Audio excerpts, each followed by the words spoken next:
Do you absolutely dread one-on-one meetings? Does it just feel like a boring status update between you and your boss? If it does, then I'm going to show you how to bring it to life, how to make it valuable. I'll tell you a story. A few years ago, I had this boss, and every time I went to see him, it was totally scattered. He'd contradict things he told me the previous week. Disaster. Then I became a boss, and when it's not that easy. People were saying to me, oh, I don't need to do this as often. I don't need to meet you. I feel like this is a waste of time. If your team are telling you that the one-on-one is a waste of time, an alarm bell should be going off in your head, because that means you've lost control.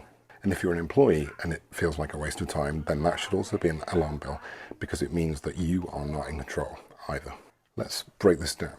Make sure you've got a one-on-one doc, and in that doc you need to list, first of all, a time off reminder. Make sure that no one on the team thinks that time off is not allowed, because it's so important. Everyone needs to take a break, get a different perspective, and you do that by taking time off.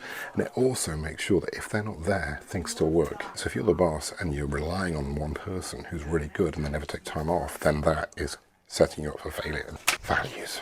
Values are really important because they're grounding. If things are going wrong, and then maybe people are moving too slowly or they're not making decisions, then you can go back to the values that you agreed as a team and say, well, hang on, didn't we agree that we would make decisions quickly and take action?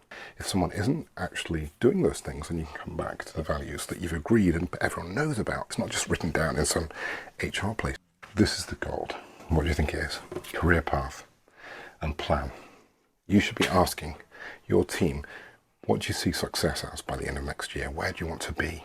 How do we get there? And then you structure a plan for them so that it's not happening through randomness. You need a structured plan to help you get on and get to the next level, or to get the right projects to help you to get to the next level. The last thing I put at the top is smart objectives. So you need to make sure that you've got objectives every quarter that are aligned with the career path and plan and the values and the team objectives. And then everything is in alignment. Everyone knows what's expected and how to get there.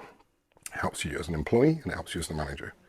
And then this is the agenda. The most recent first, and you control the agenda if you're the employee.